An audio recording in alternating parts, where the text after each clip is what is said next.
probably recording, this is the first ever coronavirus caused pandemic. Of course, we had influenza pandemics many times in the last, since we started recording the last 250 years. I think, if I am not wrong, 10 times, 10 pandemics. But this is the first ever coronavirus pandemic. And not only that, it has two dangerous combinations. It moves fast, and at the same time, it's a killer. And it surprised, the whole world, be it a wealthy nation or a poor one. And if you compare it with, the previous pandemics, even with the advanced technology we have now, you can see the potential. So that's why, one, it has very peculiar features, and second, with the two combinations I said, you can see how fast it's moving. And the world has never seen anything like this for several decades, since actually the 1918. So that's why I said once in a century. But at the same time, the impact has been, in the past 6 to 7 months, not only on lives, but livelihoods. Not only on the health aspect, but on social, economic, and political. It has touched almost everything.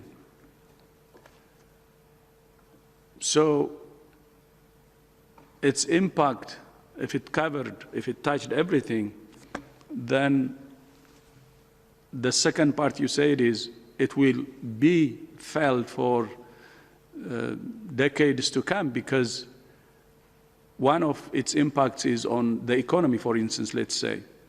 And some countries' economy is shrinking significantly. And that will in turn affect many other things. So that's why not only this is something that happens rarely, but because of its degree, its impact will be felt also in the future. And that's what we are seeing. But when I say this, it's not, I'm not saying there is no solution now. Whatever happens in the next few months or years, I also believe that it's in our hands. Many people ask us, saying, what do you think will happen in a year from now? Our answer is always, it's in our hands. And the reason for this is, since the outbreak started, many countries have shown that it can be controlled, or serious transmission can be suppressed. And we have mentioned many countries in the past, like Spain, Italy, China, South Korea, and many countries now in Europe, other countries. So we should also believe that the solutions at hand can help us to suppress and control the virus. And that's why we keep on saying, if we do it all, if the governments can do from testing, contact tracing, the rest, do it all. If community societies can do their share, starting from hand hygiene, masking, and the rest, do it all, it's possible. We can minimize its impact, and we can suppress, control, and ultimately stop it. And the other hope that we have is related to technology. Of course, we say now, let's focus on what we have at hand. Using whatever we have at hand, we can suppress and control it. But at the same time, there is hope in having therapeutics and vaccines.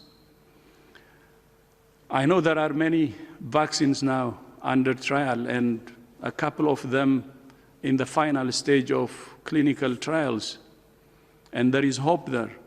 It doesn't mean that we will have the vaccine, but at least the speed with which we reached the level we reach now is unprecedented, and hope some of these vaccines can have protection. Of course, there are concerns that we may not have a vaccine that may work, or its protection could be for just few months, not more.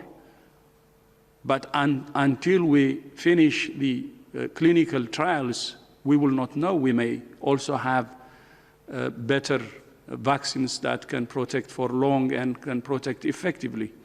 So there is hope, things that we're doing within our hands, and there is hope in the technology that we're trying to do. I think the most important thing is at national level to have the national unity and do everything that we can. And at global level also, global solidarity will be important. I think with those, we can suppress and control the pandemic. So it is in our hands. And that's what we believe. Thank you.